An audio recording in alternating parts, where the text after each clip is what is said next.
My name is Dr. Iqbal. I am the founder chairman of Premier Bank. Doctor SBM Iqbal ঢাকার রাজনীতিতে একসময় ছিলেন ভয়ঙ্কর এক নাম। আওয়ামী লীগের টিকিটে একাধিকবার সংসদ সদস্য নির্বাচিত হয়ে গড়ে তোলেন অঢেল সাম্রাজ্য। শেখ হাসিনা ও শেখ রেহানার ঘনিষ্ঠতাকে হাতিয়ার বানিয়ে নিয়েছেন ব্যাংকের অনুমোদন, আর সেই ব্যাংকে বানিয়েছেন নিজের পারিবারিক ব্যবসার উৎস। দীর্ঘ 25 বছর প্রিমিয়ার ব্যাংকের চেয়ারম্যান আসনে বসে যা করেছেন তা আজ ভয়াবহ দুর্নীতির কাহিনী হিসেবে প্রকাশ পাচ্ছে। 1999 সালে প্রিমিয়ার ব্যাংক প্রতিষ্ঠার পর থেকেই চেয়ারম্যান ছিলেন ডাক্তার ইকবাল। ব্যাংকের প্রধান কার্যালয় চালাতে ভাড়া নেন নিজের ভবন, যেখানে অসম্পূর্ণ ফ্লোর পর্যন্ত ভাড়া দিয়ে হাতান কোটি কোটি টাকা। বাজার দরের চেয়ে 2 থেকে 3 গুণ বেশি ভাড়ার পাশাপাশি নেন অযৌক্তিক সার্ভিস চার্জ। RICL TMX, যুগের পর যুগ স্থাপনা থাকে মজবুত। প্রতিবেদন বলছে শুধু ভাড়া বাবদি বছরে প্রায় 240 কোটি টাকা বাড়তি খরচ হয়েছে ব্যাংকের। 4 বছরে সেই অঙ্ক দাঁড়ায় 1000 কোটিরও বেশি।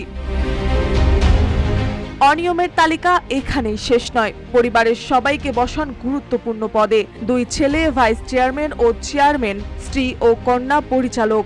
ঋণের গোপন তথ্য, সুদ মৌফুল, এমনকি CSR খাতের কোটি কোটি টাকা নিজের প্রতিষ্ঠানে ব্যয়, সবকিছুই হয়েছে ইকবালের নির্দেশে। বাংলাদেশ ব্যাংকের প্রতিবেদনে বলা হয়েছে এসব অনিয়মে ক্ষতিগ্রস্ত হয়েছেন সাধারণ আমানতকারী ও শেয়ার হোল্ডাররা। শুধু অর্থনৈতিক নয়, রাজনৈতিক ইতিহাসেও আছে তার কালো দাগ। 2001 সালে 13 ফেব্রুয়ারি রাজধানীর মালিবাগে বিএনপির মিছিলে গুলি চালানোর ঘটনায় 4 জন নিহত হন। সংবাদপত্রে প্রকাশিত ছবিতে গুলি চালাতে দেখা যায় তাকেই।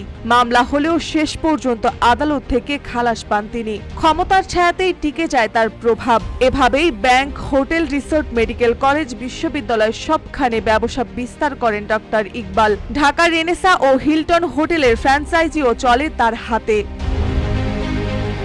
তবে 2024 সালের 5 আগস্ট ছাত্র জনতার অভ্যুত্থানে আওয়ামী লীগ সরকারের পতনের পর পালিয়ে যান ইকবাল ও তার পরিবার। এরপর দুর্নীতি দমন কমিশন ও BFIEU তার স্ত্রী সন্তানের ব্যাংক হিসাব জব্দ করে, আর বাংলাদেশ ব্যাংক ভেঙে দেন প্রিমিয়ার ব্যাংকের পুরনো পরিচালনার পর্ষদ। 2 দশক ধরে রাজনীতির প্রভাব আর ব্যাংক খাতে দুর্নীতির পাহাড় গড়লেও এখন দেশ থেকে পালিয়ে আছেন ডক্টর SBM ইকবাল। তবুও প্রশ্ন রয়ে যায়, অসংখ্য আমানতকারীর টাকায় গড়ে ওঠা সাম্রাজ্যের হিসাব কি একদিন তাকেই দিতে হবে? মার্জিয়া মৌ, রূপালী বাংলাদেশ।